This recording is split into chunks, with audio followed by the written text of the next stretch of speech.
ഡൽഹി വരവിന്റെ സന്തോഷം നിങ്ങളോട് എങ്ങനെയാണ് നമ്മൾ പറയേണ്ടത്? മൂസക്കായി ഇല്ലാണ്ടാണ് നമ്മൾ ഇങ്ങോട്ട് വന്നേ. ഒരുപാട് സന്തോഷം മനസ്സ് നിറഞ്ഞു നിൽക്കുന്ന ഒരു അവസ്ഥയാണ് ശരിക്കും പറഞ്ഞാൽ. നമ്മൾ പിന്നിട്ട വഴികളിലും അതുപോലെ നമ്മുടെ ഗുരുക്കന്മാരും നമ്മൾ പങ്കിട്ട വേദികളും കളിച്ച സ്കൂളും പഠിപ്പിച്ച അധ്യാപകരും അത് കലയും എല്ലാം നമ്മളുടെ ആളുകളൊക്കെ നമ്മുടെ ഓർമ്മയിലേക്ക് ഇങ്ങനെ റോൾ ചെയ്തുകൊണ്ടിരിക്കുകയാണ്. അപ്പോൾ ഈ ഒരു അവസ്ഥയിലേക്ക് എന്നെ എത്തിച്ചത് മിന്നാമിനുങ്ങ് എന്ന് വന്നിട്ടുള്ള ഒരു കുഞ്ഞു സിനിമയാണ്.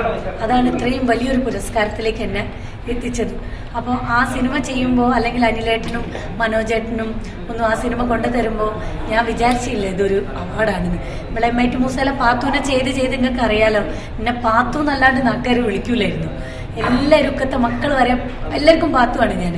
അപ്പം അത് കഴിഞ്ഞ് ഞാൻ പാത്തു അല്ലാണ്ട് എനിക്ക് എന്തെങ്കിലും ഒന്ന് ചെയ്യണം, അല്ലെങ്കിൽ ഞാൻ ചെയ്യുമെന്നുള്ളത് എൻ്റെ കുറച്ച് കൂട്ടുകാർക്കും കുറച്ച് സിനിമാക്കാർക്കും ഒക്കെ അറിയാമെന്നല്ലാണ്ട് എല്ലാവർക്കും ഞാൻ പാത്തു. അപ്പം അതൊന്ന് ബ്രേക്ക് ചെയ്യണം എന്ന് എനിക്ക് എൻ്റെ മനസ്സിലുണ്ടായിരുന്നു. അങ്ങനെ ആറ്റ് നിന്നപ്പോഴാണ് ശരിക്കും പറഞ്ഞാൽ ഈ ഒരു സിനിമ വരുന്നത്. അപ്പോൾ എൻ്റെ സുഹൃത്തുക്കളായ ജിത്തുവും സിജോയും ആണ് എന്നെ ഈ സിനിമയിലേക്ക് നീ ഇത് ചെയ്യ്, നീ ഇതല്ലാതെ വേറെ ചെയ്യുമെന്ന് ഞങ്ങൾക്കറിയാം, പക്ഷെ നീ ഇത് ചെയ്യ് എന്ന് പറഞ്ഞ് തള്ളിവിട്ടത്. പക്ഷെ അവരെന്നെ തള്ളിവിട്ടത് ഈ ഡൽഹിയിലേക്കാണ്, പ്രസിഡന്റിന്റെ അടുത്തേക്കാണെന്നു നമ്മൾ റോൾ മട്ടത്തിൽ വിചാരിച്ചില്ല മക്കളെ. ആ തള്ളലിന് നന്ദി പറയുന്നു.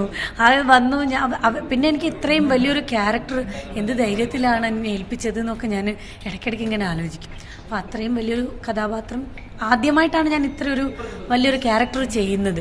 അപ്പോൾ അതിന് നാഷണൽ അവാർഡ് കിട്ടിയതിലുള്ള സന്തോഷമുണ്ട് ഔസേപ്പച്ചൻ സാറിനോടും പ്രേംപ്രകാശ് സാറിനോടും. അതോടൊപ്പം തന്നെ ഇതിലെ ജൂറി വിമൽ സാറായിരുന്നു പ്രാഥമിക ജൂറിയിലുണ്ടായിരുന്നത്. അത് കഴിഞ്ഞ് പ്രിയൻ സാർ അടങ്ങുന്ന ആരാണെന്നൊന്നും എനിക്ക് അറിയില്ല, ഓരോടൊക്കെ എന്നും കടപ്പെട്ടിരിക്കുന്നു. കാരണം ഈ ഒരു ചെറിയൊരു ഞാൻ തുടങ്ങിയ ഒരു സമയത്ത് ഇങ്ങനെ ഇത്രയും വലിയൊരു അവാർഡ് കിട്ടിയല്ലേ. പിന്നെ പാത്തുവിന് നിങ്ങൾക്ക് എല്ലാവർക്കും കൂടിയാണ് നമ്മളിത് തരുന്നത്. വളരെ സന്തോഷം.